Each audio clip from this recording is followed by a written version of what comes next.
Einingar í Node eru góðar að því leyti að við getum þá unnið með forritun okkar og skiptum upp og þær, já, áður en ég ætla að fara yfir það, þá mun ég kannski á einhverju leyti nota JS-doc til þess að dokumentera kóða sem ég set inn þegar kannski sé það einhverjum verkefnum í senustu áfanga. En þetta er leið til að skjala JavaScript kóða sem svipar til Javadoc, ef þið hafið séð það. Og það hefur í raun mörg svona tögg sem við getum sett á kommentin okkar til þess að gera eitthvað sniðugt. Og það má sjá þau hérna á vefnum hjá use.js.doc. Þú getum við séð hérna, það er þetta að segja callback, class, constant, constructs, alls konar sem er þetta að segja og búa til tiltölulega flókna dokumentasjón kóða. Og þetta er í raun betra að nota þetta en að fara að reyna struktúra sjálf einhvern veginn svona hvernig þið kóðið eða skrifið athugasemdir. Þannig ég mæli með þessu og það er alveg hægt að setja hérna fyrir og eftir skilyrði inn með þessu. Þannig að þá lítur þetta einhvern veginn svona út. Það er þetta að kommentin byrja á hérna multiline kommenti með 2 stjörnum. Þá því aðeins að það séu 2 stjörnur er þetta túlkað sem JS-doc strengur. Síðan höfum við almenna lýsingu á föllum, param með brackets sem segja til hvert vænt inntak sé. Þannig að við búumst við að fáum streng hérna en náttúrulega JavaScript, við getum sett inn hvað sem við viljum. Og við getum mjög sett pípu karakter hérna til að segja string eða number. Eða við getum sett any, þegar við tökum við hverju sem er. Heitið á breytinni lýsing á henni og síðan getum við bætt við fleiri hérna. Og svo returns og aftur getum við sett eitthvað hérna til þess að promise. Það er promise getur verið gildi sem kemur úr. Og lýsing á því. Og ef við skrifum svona fyrir stærri verkefni þá getum við nota JS-doc tólið til þess að útbúa hérna documentation. Þannig að hérna er dæmi sem að JS-doc. Þannig að sjáum við, það er einhvern veginn svona bara einfalt. Keyrum hérna JS-doc á JS.js. Ó nei, npm install JS-doc. Og þá keyrir þetta á alla JavaScript-skrána sem við segjum og við fáum upp svona og fínt vefviðmót. Þannig þá fer þetta defaultinn í möppu sem heitir out og þá getum við gert open index.html. Þá fáum við eitthvað hérna, hey, read file, lýsing á falli og eitthvað svona. Þannig að ef við fara að vinna í stærri verkefnum þar sem er eitthvað svona krafin documentation, við þurfum að skrifa JavaScript, þá er þetta svona held ég að besta sem þetta fá í dag. Þó sem það sé til aðeins flottari svona útgáfur af svipuðu sem sum projekt nota. En nóg það. Einingar. Og þá náttúrulega að forrita er rosalega mikið það bara að stást við flækjuna sem verður til þegar við búum til forrit. Við erum með einhverja einfalda hugmynd. Allt í einu þurfum við að spá í villumeðhendlunum og einhverjum edge caseum og þessu og hinu og alls konar dóti. Og einingar hjálpa okkur bara koma forritunum okkar í það að vera ekki 3000 línur skjal yfir að vera bara nokkur 100 línur kannski að hámarki í hverju einingu sem síðan tengja einhvern veginn saman. Og þá verður auðveldara að hugsa um forritið og þá verður auðveldara að vinna með þetta flækjustig sem er bara inherent í því að vera forrita. Node.js, eins og við sjáum í senustu viku, kemur nokkrum einingum sem við notum FS, file system eininguna. Það eru fleiri, HTTP, net, path. Og aðrar einingar getum við síðan sótt í gegnum npm, en síðan getum við líka skrifað okkar eigin og nota þá þetta sama, þetta require sem við notum. Einingakerfið byggir á CommonJS sem var til einhvern tímann í kringum 2008-2009 þegar fólk fór að nota JavaScript ekki bara í vafranum, heldur á server og það var bara eitthvað, hey, þú ert búin að skrifa einhvern mjög fínan kóða og ég vil geta nota hann í mínu verkefni en ég vil ekki þurfa að lesa kóðaninn til að vita hvernig nákvæmlega ég á að nota hann. Ég vil bara einhvern veginn að þú exportir einhverju fyrir mig og ég noti það og get nota kóða. bara svona eins og í öðrum forritunarmálum, þetta engan veginn eitthvað nýtt hugtak. Og þá var til þetta CommonJS sem með þetta require-fall og export, module export. Og það sem þetta gerir í raun öllum einingum hlaðið synchronously, það stoppað, skjalið lesið upp á disk, það túlkað og það sett inn í keyrsluumhverfið. Og þá skrifum einhverju einingu, exportum gögnunum úr þærri einingu og sækjum það síðan með require. Require leitar síðan eftir ákveðnum reglum að skjalinu sem við biðjum og leitar þar að module export sem það sem sú eining exportar. Og við skilgreinum það með því að segja module.export jafnt og eitthvað gildi sem við viljum exporta. Og það getur verið bara eitthvað stakt gildi, strengur, tala, eða það getur verið fall, eða það getur verið object sem ber með mörgum fallum, það alls konar til í þessu. Og hérna hlut skilað með einhverju og þetta getur verið fall og þá í raun fáum við eitthvað sem við þurfum síðan að nota. Það eru nokkrar leiðir sem við getum notað til þess að skipta forritunum einhverju upp í módula. Við getum búið til bara eitthvað stakt skjal sem heitir bara eitthvað, virknin min.jos. Við getum búið til möppu og inngangspunkturinn í þá einingu sem lifir inn á þeirri möppu sjálfgefið með index.js, þannig að þetta kallast á við index.html. Þannig ef við segjum require möppuna, þá leitað index.js og kóðinn þar keyrður. En við getum síðan líka breytt því hver þessi inngangspunktur með því að segja í package.json undir main lyklinum eitthvað annað, app.js, program.js, whatever. Og þá í raun package.json lesið, fundið þessi main lykill og það notað í staðinn. Require síðan notað með því að segja require, nafn á pakka. Það sem nafn á pakka einhver strengur. Og ef við skilgreinum enga endingu, þá gert ráð fyrir að þetta sé JavaScript kóði sem við séum að fara að nota. Ef endingin JSON, þá í raun JSON-gögn, gert ráð fyrir þessu JSON-gögn í skránni og þau sótt, þáttuð og þeim skilað. Þannig að við fáum ekki streng, við fáum í raun þáttuð JSON-gögn tilbaka, sem bara JavaScript object. Er það búið að parsa það á? Já, þá er búið að parsa og þú færðu þau. Object, ekki strengur? Já, það ekki strengur sem þú ert ekki að gera require eitthvað.json, JSON, parse, þetta. Og þá náttúrulega ef það villa, þá þarftu að díla við villuna. En síðan þegar við notum require og strengurinn okkar sem í require byrjar á punktur, forward slash eða punktur, forward slash. Require. Þetta kemur frá CommonJS sem sem sagt leið til þess að svona staðluð leið til að gera þetta. Þetta líka til fyrir framenda.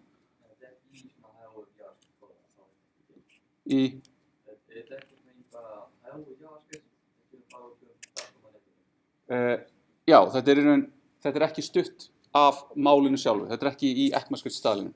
Þetta í raun bara eitthvað sem að fólk hefur ákveðið, de facto staðall sem segir til og svona ætlum við að deila kóða. Já, ef þetta byrjar á einhverju þessu hérna þrennu, þá leitað út frá því hvað við erum að biðja um. Punktur forward slash segir í sömu möppu og skráin sem að require. Bara forward slash segir eftir nákvæmlega uppgefinni slóð, þannig að þetta getur verið beint inn á disk á tölunni minni, /user, /osk, eitthvað. Punktur segir möppu fyrir ofan, þannig að getur við farið að traversa okkur í gegnum fælsystemið. Þetta svona eins og við erum ef við notum link-rel fyrir stælsítinu okkar, þá þetta eitthvað sem við átt við, eða bara href til þess að vísa í einhverjar HTML-skrár. Þetta fylgir þeim sömu reglum. Annars í rauninni ef þetta bara strengur, þá leitað í Node modules, eða fyrir það leitað í kjarnapökkunum í Node. Spurning?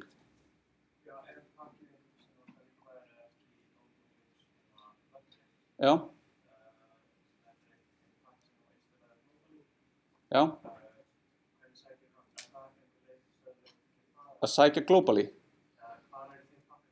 Þeir eru geymdir í einhverju globally, þú gerum npm install --g, þá eru þeir vistaðar einhvers staðar þar sem Node.js hefur bara pláss til þess að skrifa og geyma á tölvunum okkar og þeir eru síðan settir með einhverjum svona trikkum í path. Þannig að þess vegna get ég sagt, eins og ég installaði þarna áðan JS-doc, og ég get síðan kallað í forritið JSDoc eins og ég hef verið installað forriti.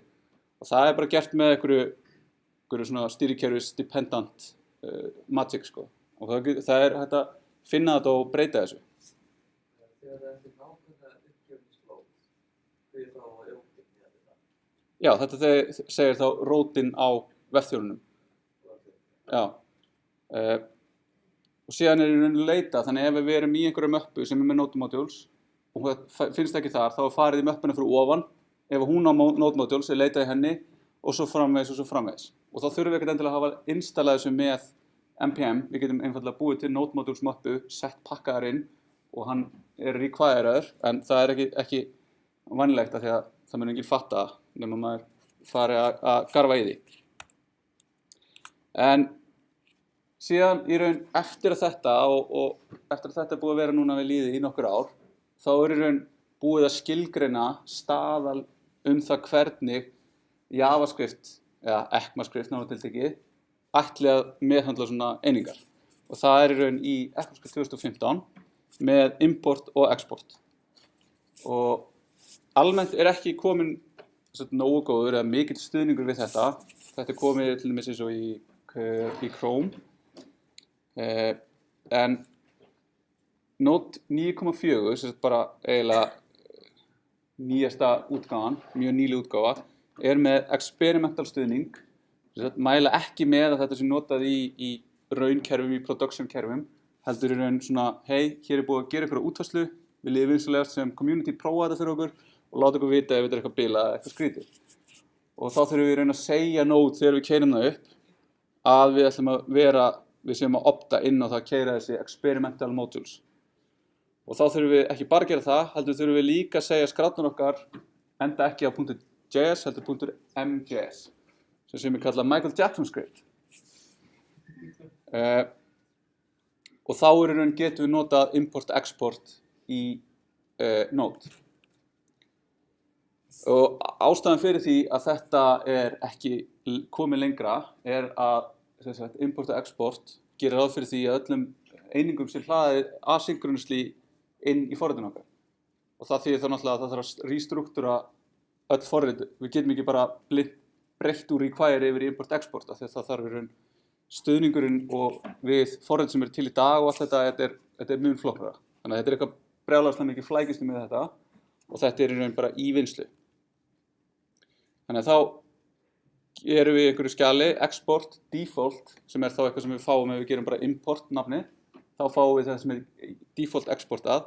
Og annað sem mjög fínt við import-export það að geta gert svona named export, það sem við segjum hérna bar sérstaklega exportað sem bar. Þannig að þá getum við import bar from eitthvað til þess að fá vísun í það og bara það. Þá segjum við hérna import foo, þá fáum við default, import bar, þá fáum við bar hérna og svo getum við aliasað þetta. Þannig að við getum sagt bar, en við ætlum ekki að kalla það bar, við ætlum að kalla það bas. Þá fáum við nákvæmlega það fall. Og góða við svona named exports líka að þegar maður er komið með enn stærri kerfi, þá getur maður verið að importa einu falli úr pakka og pakkakerfið eða kerfið sem við erum að keyra í getur keyrt svona static analysis á forritinu okkar og sagt það er verið að importa hérna úr þessum exportpakka sem risastór, en það er bara verið að nota eitt fall. Þannig að ég get í raun bara tekið það fall og sett í forritið í staðan fyrir að setja allt hitt stóra sem maður ekkert notað. Og þetta er svona kallað tree shaking og til dæmis stutt í Webpack sem við munum aðeins kíkja á þegar við fórum að skoða React og það. En þetta er skýrari syntax, nefnd export og við getum notað þetta í dag með Babel og Webpack, en þar verið að svindla einhverju leyti að því leyti að við notum þennan syntax en öllu hlaðið synchronously á bak við tjöldin. Og Node vill ekki svindla, heldur vill gera þetta rétt og þess vegna tekur það lengri tíma. Og hér grein bara frá því í júlí held ég í fyrra, þar sem við bara verið að fara yfir svona staðan. Þannig að þetta bara eitthvað sem bara að gerast. Ok, þannig að ef við núna skoðum aðeins dæmi það hvernig þetta virkar og við erum hérna með einhver module og við byrjum bara að vera með module A sem við ætlum að require og binda við breytuna A og þá segir það require module A og module A þá mappa Þannig að þá förum við inn í þá möppu og þar index.js sem er í raun með einhverjum hlut hérna og að exporta honum með foo, bar og bars lyklum. Þá getum við í raun sagt hérna þá fáum við bara hlutin í heild sinni. Þannig við keyrum þetta hérna. Ekki npm. Niður með 1 og hvað heitir skarlega? Modules. Var það annar möppu? Já.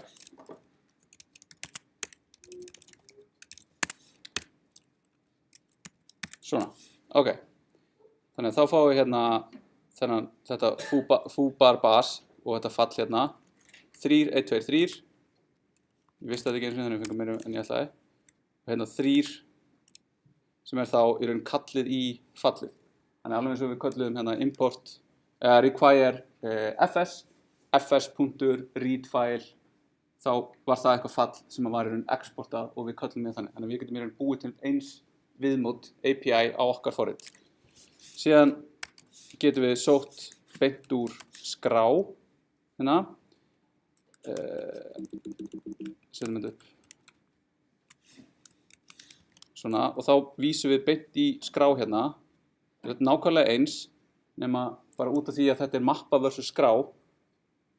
Þá finnur nót út úr því og skráin hérna exportar falli sem skilar streng. Þannig að þá getum við fengið hérna file og ef við lokum það út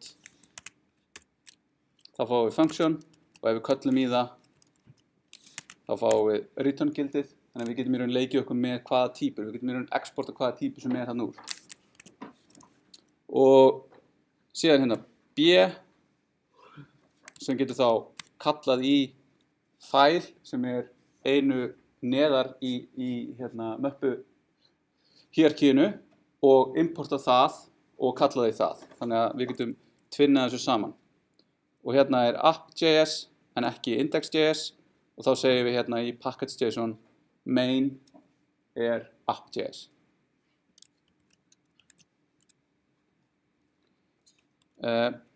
Síðan þegar við erum búin að skrifa einhver forrit og við erum búin að exporta einhverju svona og við erum búin að segja hérna í grunninn á forritinu okkar þá er forritið okkar module. Þannig að við í raun segjum hérna mappan okkar sem við erum með projektið okkar í er með index.js eða package.json sem segir main. Þá í raun getum við tekið þá einingu, þá möppu og publisha hann á npm þannig að aðrir geti síðan nota þetta. Þannig að þá getum við tekið þátt í þessu ekosystemi. Og við getum fengið endurnýtingu bara jafnvel á milli projektu hjá okkur. Það eru margir á hérna npm sem eru búin að publisha fleiri 100 pakka og þeir eru allir að vísa í hvern annan og eru í raun oft tíðum mjög litlir. En það er líka afskaplega auðvelt að publisha einhverju á npm. Það sem við þurfum að gera er að búa til notanda á npm. Þannig að þá förum við bara á npm.js.com. Gerum bara sign up, förum í gegnum það. Hérna er ég búinn að því. Við komum með notanda minn hérna, Ólafur Sverrir. Og síðan þurfum við aðeins 2 hluti í package.json sem er name. Og name þarf þá að vera í raun í lagi hérna. Við getum ekki tekið express af því að það er til pakki sem heitir express. En expers, nei, hann er ekki til, en hérna express, þannig þá sjáum við express er hérna til sem þetta web framework. Þannig við getum ekki tekið það, en við getum tekið eitthvað super express, eitthvað svona og það er bara að finna út af því. Og síðan þurfum við að setja version sem er þá í raun þetta semantic versioning útgáfunúmer á forritinu okkar. Þannig að við erum að gefa út eitthvað fyrstu útgáfu okkar forriti. Við segjum að það er hér eitthvað brilliant forrit og við segjum hérna þetta er nafnið á þessu forriti sem við ætlum að publisha og útgáfan er hérna. Við erum svolítið, þetta er 0,01 útgáfan. Þetta er algjört, við erum eftir að gera mikið hérna. Og þegar þetta er komið þá þurfum við í raun að logga okkur inn reyndar á skipalínunni hérna. Þannig að npm login þá fæ ég hérna bara username og password, en npm who am I, ég er svo búinn að logga mig inn og ég loggar inn sem Ólafur Sverrir, þannig að núna er í raun ég þarna og get published á því, þannig að þá get ég farið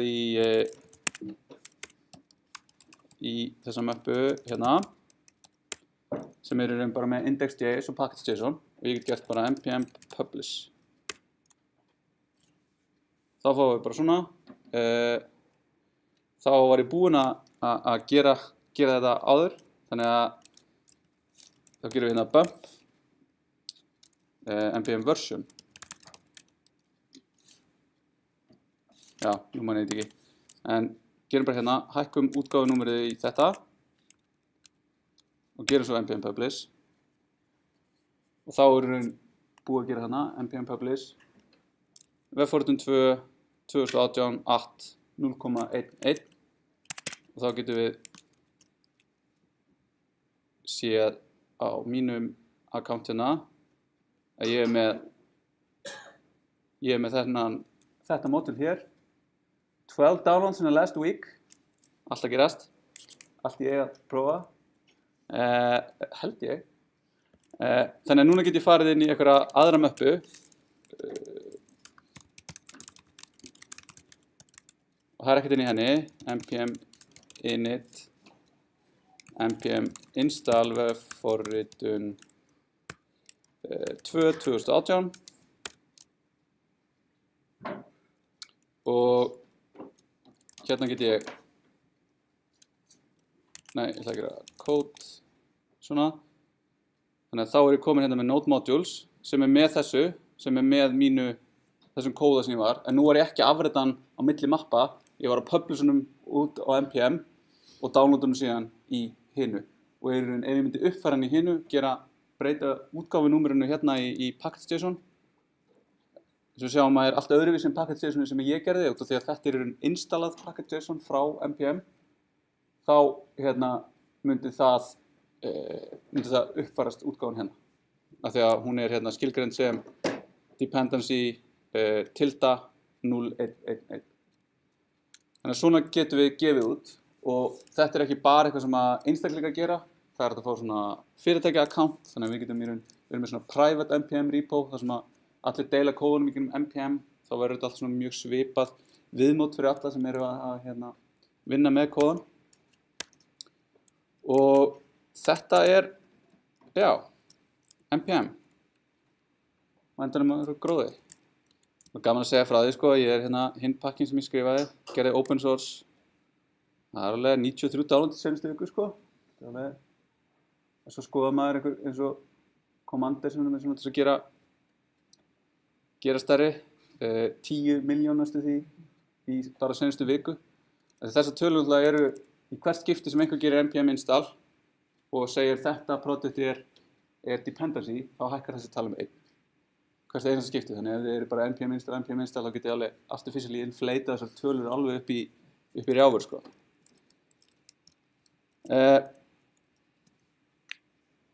Síðan tölum við hérna og fórum aðeins yfir í senastu viku að við ætlum aðeins að ræða málin.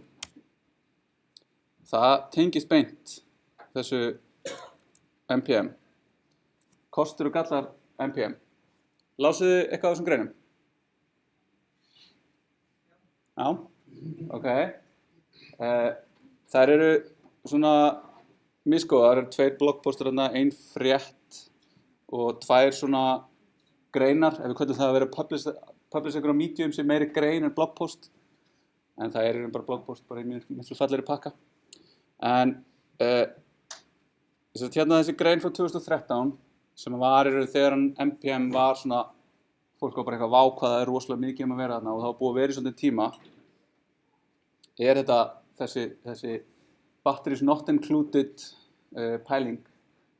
Svo hvað finnst ykkur? Eftir að hafa notað núna, eða séð nót, sem ykkur hafa notað Python, hvort myndið þið frekar vilja hafa lítið standard library, batteries not included, eða stórt, svona batteries included eins og í Python, þar sem er bara eiginlega hægt að gera allt bara með því að installa Python.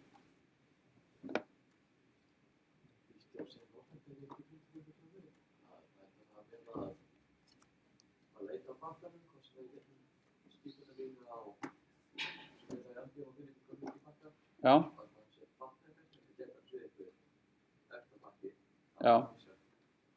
Þannig, Og versus það að finna bara Python documentationu fyrir standard library. já, ég þykir hvort sem við að Google eftir þessu, Já, það er skipting og skoða documentation þannig að það bara með reyna eins fyrir mér. ok. En þetta eins, ef við spáum í því? Nei. Og hvaða hættur eru felast í því að í raun finna eitthvað pakka á netinu og npm installunum, nota hann síðan einhvers staðar í forrituninu og halda svo bara áfram? Getur mist stuðum. Já. Þú veist ekkert hvað er að baka kóðan. Nei, það, Injection, hvað sem er. Já. já.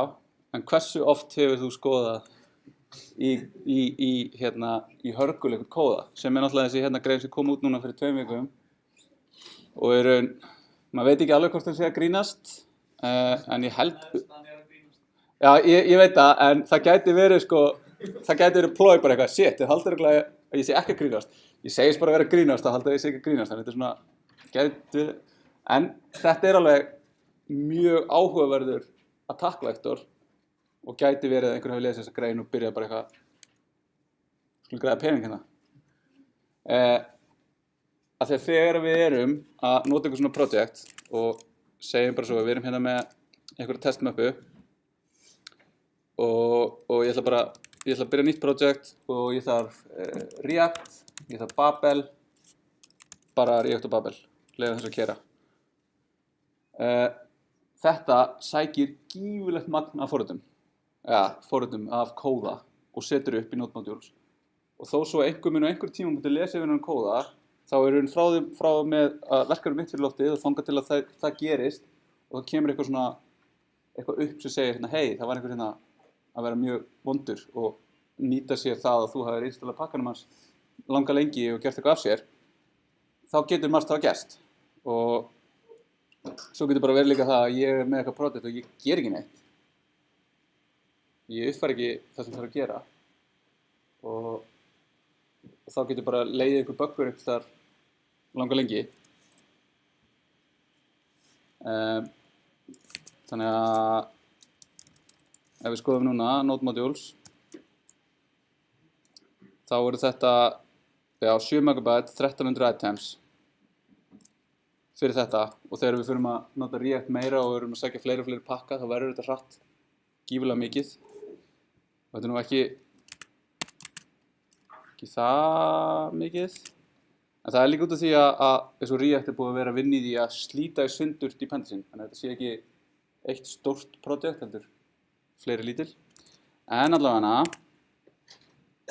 en hvað með svona bara code dependencies yfir höfuð?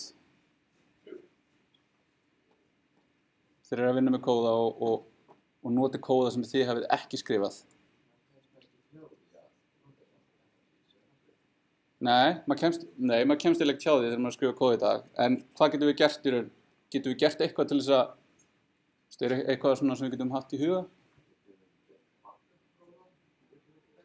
Já. Já, það eru svona ákveðin pattern sem er þetta að nota.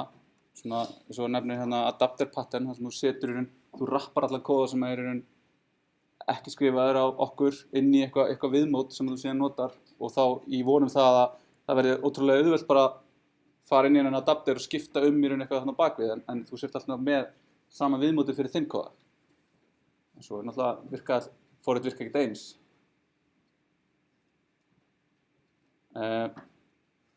Og síðan hérna þetta npm and leftpad, have we forgotten how to program? Þegar kúltúrin er að ýta undir það að vera búið til, það sé svona auðvelt að búið til pakka, og þá er bara að fara að búið til pakka sem eru ein lína af kóða.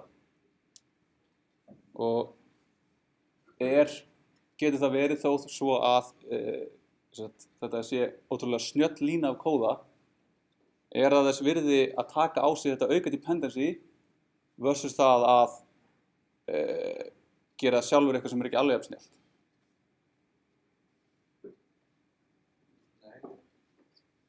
Ef handlinn tekur pakka sem Já, taka skjálft, og það hefur gerst, Með þetta left part. Já. Rate script.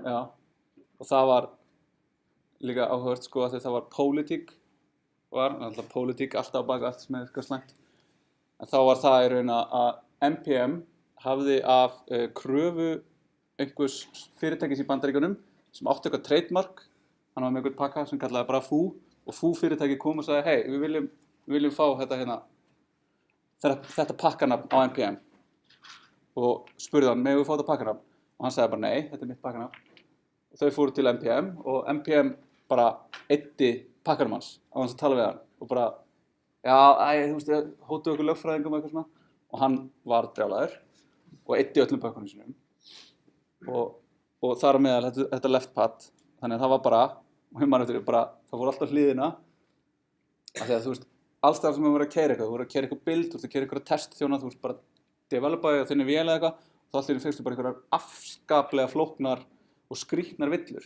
svo ég bara eitthvað ég gerði NPM install fyrir 20 mínútum að virka ég gerði það í gærmorgun að virka en nú er allt í einu brotið og þá er það í raun þetta að þú getur í raun bara búið til pakka sem að margir dependa á og bara unpublish honum og allt brotnar en nú er NPM búið að setja inn safeguards fyrir þessu ef þú ert með dependent pakka þá er hann ekki fjarlægður þú eyðir honum en þá gerði samt í seinustu viku að það kerfi klikkaði þannig að þá óvart unpublished einhverju 10 pakkar einn af þeim mikið dependaðar á og aftur var bara það var GitHub issue sem var bara með þú veist ég held komið yfir 1000 komment þannig að það er aftur við erum að setja traust okkar á eitthvað fyrirtæki sem er í raun að manast þetta fyrir okkur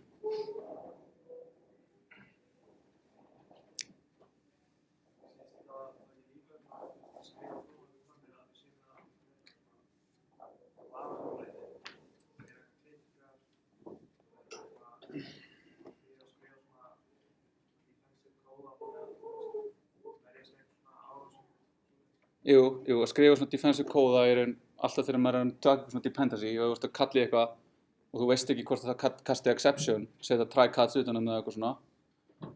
Það er náttúrulega bara góð venja yfir höfuð og við munum kannski koma aðeins inn á það. Svona defensive programming er bara, já, það er afskaplega sterkt. Ekki gera ráð fyrir því þó það virki þegar þið eru að forrita að það muni virka þegar einhver alvöru gögn kom inn í það. Snýst ekki líka að velja réttu pakkana. React sem stutt af Facebook er miklu meira reliable en eitthvað sem þú gerir rétt á það. Er React frá Facebook meira reliable en eitthvað sem einhver annar gerir? Já. Það var í raun bara þangað til núna í sumar, þá var React í raun með licensing. Þannig að þegar þú notaði React, þú downloadaði því og þá samþykktur í raun licenseið og það sagði ef þú ert í beinni samskipti við Facebook, þá má Facebook banna þér að nota React. Og þetta er bara eitthvað, allir bara eitthvað, React ekki eitt og nota þetta og svo bara, eins og WordPress var að vinna nýjan framenda, eða bakenda, ég man ekki hvort það var WordPress.com eða bara bakendin í WordPress og þau voru búin að segja í raun, forstjórinn Matt Mullenweg sagði bara eitthvað, við ætlum ekki að nota React út af því að þetta er gegn okkar trú á open source. Og Automatic sem gerir WordPress er mjög open source friendly fyrirtæki og það var bara eitthvað, þetta er dealbreaker og eftir það þá ákvað Facebook að breyta licensinu þannig að núna er þetta hvort það sé Apache license eða MIT license sem er í raun bara þetta er bara að það maður allir nota þetta en þeim er ekki, þú veist við berum ekki ábyrgð á eitthvað brotnar eða skemmist við tæpi gögnum eða eitthvað þegar við oft séð þetta svona í sumum forritum svona licensing block og þá er það sko, hvað er maður að kaupa inn í þegar maður notar eitthvað pakka?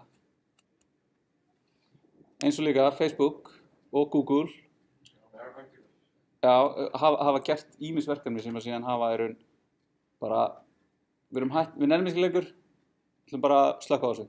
Eins og Parse sem Facebook gaf út, sem var svona social graph, þannig að svona nota þetta til að keyra eitthvað svona, einhverja virkni sem ég veit ekki nákvæmlega hver var. Það var alltaf fullt af fyrirtæki sem bara, hey, þetta er bara kjarna businessun okkar er að nota þetta. Og til að mynda eitt fyrirtæki sem var bara fara, opnaði nýjan vef og svo bara eitthvað næstu viku bara eitthvað, já, við ætlum að discontinue þessu það verður opið þangað til, þú veist, eftir 2 mánuði og þá slökkum við öllum serverunum. Og þá þurfum þau bara að fara að endurskrifa allt til þess að virka eitthvað fyrir kjarnavirknina. Hvernig að alltaf þau með náttúrulega pakka, þá yfir þetta hvaða pakka eftir maður upplæða, þá ekki það. Jú, en síðan ef þú ert bara með hann hjá þér og ég ætla síðan að hjálpa þér og ég ger npm install, þá fæ ég ekki pakkana þegar þá eru þeir ekki lengur til staðar á npm. Það er bara að setja svona í kjarna og skoða þetta er ekki skiptið eða það. Jú, það væri hægt, en þá ertu í raun farin að tapa mjög miklu og þá verður í raun, það er hægt, en í raun svona vinnan á bakvið að verður miklu meiri og þú verður svona, Þetta bara og sendi tölvupóst. já, sippa þetta sem tölvupósti, það er bara, það er vanmetið. En svo er það bara með okkur venjulega objectska, endurska object, hvað jáfnum object. Ég kemur bara vista hann eins og vildi vista hvern annan object, hvað ég vil skjali. Og ég get sem bara vísa því hann eins og það Jú. skrifað. Það væri hægt, en það er í raun bara auka vinna og ef þú værir alveg, ef þetta væri bara kóði en ekki einhver þjónustu sem er oft líka, þjónustu geta verið dependency, að setja eitthvað upp á Heroku eða AWS, það getur verið dependency, að byggja allt fyrirtækið þitt, eitthvað tæknifyrirtæki upp á því að það keyri á AWS, og svo gerist bara eitthvað, hey, já, fólk frá þessu landi má ekki lengur nota AWS, annað eins hefur gerst í svona geopolitical samhenginu, sko. Þá bara eitthvað, já, við þurfum bara að loka alla sem er þaðan, við þurfum bara að loka þessu fyrirtæki. Hérna. Þannig að vera með svona að passa og það var hérna kurs sem ég tók sem ég veit ekki hvort það sé þá, sem að hétt hérna reliability hugbúnaður eitthvað. Það var svona, það sem ég man best eftir því var svona að gera svona áhættugraf. Sá þetta mitt bara á veður.is núna í seinustu viku. Það sem þetta er í raun eftir að koma hérna gulu og appelsínugulu hérna viðverðinnar, nú finn ég þetta ekki, það er alltaf mikið að gera það sem við hef. En þá var það í raun að búa til matrixu sem að er, ég held að það sé kallað threat matrix. Að búa til matrixu sem segir til hversu líklegt er það að eitthvað gerist, stærsta mynd í heimi. Er það líklegt að einhver pakki verið tekinn og er ég að nota hann sem, er hann bara core í mínu? Þú veist, threatið er mjög hátt. Ef þetta fer, þá er fyrirtækið skrút. Og hversu líklegt er það? Það er mjög ólíklegt. Ok, þá dettum við hérna í, þú veist, það er samt hættulegt, þannig við viljum kannski eitthvað mitigata það threat. En ef það er mjög ólíklegt og þetta er bara svona semi, þá erum við svona, og þá er þetta svona, þetta græna svæði sem er gott að vera inn á. Það sem er í raun, það er ólíklegt og ekki mikil áhrif. En um leið og það er ólíklegt og hefur mjög mikil áhrif, þá þurfum við eitthvað að hugsa um það hvernig við erum að byggja upp forritun okkar til þess að, eða byggja upp vörun okkar. Þegar yfirleitt er þetta ekki bara eitthvað línur að kóða. Þú veist, línur að kóða er mest insignificant við það að búa til hugbúnað. Þú veist, það er að búa til hugbúnaðinn sjálfan, sem samanstendur af hönnuninni, forrituninni og öllu. En já, þetta er alveg mjög svona verðar pælingar og það að vera að gera npm install er alveg svona stoppa og segja svona, hey, hvað er ég að gera? En við skulum taka 10 mínútna break og koma aftur svona cirka 10 í 3.